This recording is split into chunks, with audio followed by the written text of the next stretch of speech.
ભાઈ આજે જે વિડીયો લઈને આવ્યો છું, જેટલા પણ આપણા ફરસાણની દુકાન હોય અથવા તમે કોઈ નાનો ધંધો કરતા હોય અને એની અંદર તમારે છે ને સ્પીડમાં અને ભાઈ જે આપણે માણસો કામ કરે એવા મશીન મળે ખરા ભાઈ?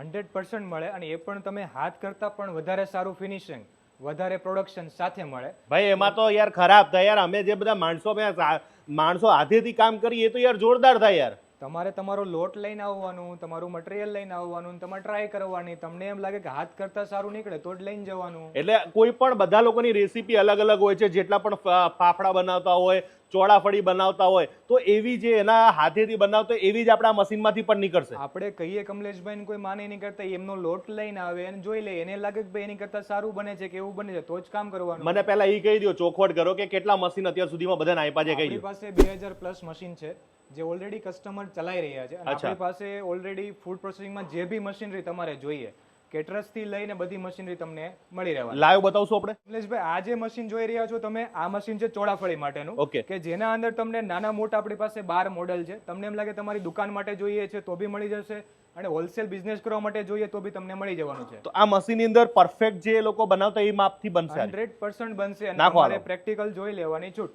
જેટલું જાડા પટલું કરું એના માટે સેટિંગ અહીંયા આપેલા છે. અને એકવાર ફિનિશિંગ પણ જોવો કે શું ફિનિશિંગ થઈને મટીરિયલ બહાર આવે છે. અહીંયા જે ડાઈઝ લાગેલી હશે આ કટિંગ કરશે. બરાબર. આ કટિંગ એ થઈ જશે જેવું. અને આ બધી કદાચ જેના પાસે મશીનો તો પડ્યા તો આવી ડાય ને આ બધું જોતું હોય તો એક્સ્ટ્રા મળી જતું. પાર્ટ્સ જોતો હોય, ટોટલી વસ્તુ આપણી પાસે ઇન હાઉસ છે. જેને જે જોશે એ આપણે. પછી આ બધું ખરાબ થઈ જાય તો શું કરવાનું યાર? આ બધી વસ્તુ આપણા મશીનમાં જે આપણે પ્રોવાઈડ કરીએ છીએ બધું બ્રાન્ડેડ વસ્તુ યુઝ કરીએ છીએ. એમાં કોઈ પણ વસ્તુ લોકલ નથી, કોઈ પણ પાર્ટ્સ. અચ્છા. આપણે આજે જોઈએ ચોળાફળી માટેની વસ્તુ છે. આજે છે આ સમોસા માટેની મશીન છે, કે સમોસાની અંદર જે લોકો હાથેથી વણીને થાક્યા છે, જે લોકોને લેબરની તકલીફ છે, એના માટે આ સૌથી નાનું મશીન અને સૌથી બેસ્ટ રિઝલ્ટ વાળું મશીન છે. તો આમાં સમોસા બની જાય? આમાં સમોસા પણ બની જવાના. જોઈ લો તમે જે જોઈ રહ્યા છો કે ભાઈ આની અંદર સમોસા પણ બની જાય છે. આ આખા થઈ ગયા. હવે આની અંદર બીજો વચ્ચે મસાલો નાખી દીધો. દાખલા તરીકે આ મસાલો ઠોકી દીધો તમે, અને ઉપર તમે, મને તો એવું નહીં આવડે પણ તોય ટ્રાય કરીએ.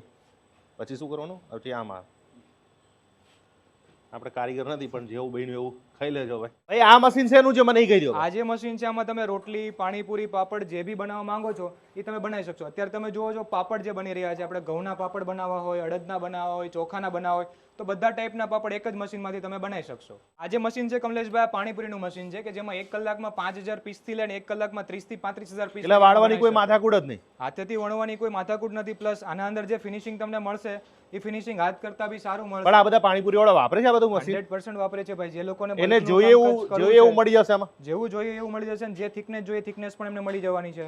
આ જે મશીન છે કમલેશભાઈ, આ છે ચક્કરપારાનું મશીન, કે જેના અંદર તમારે નાના મોટા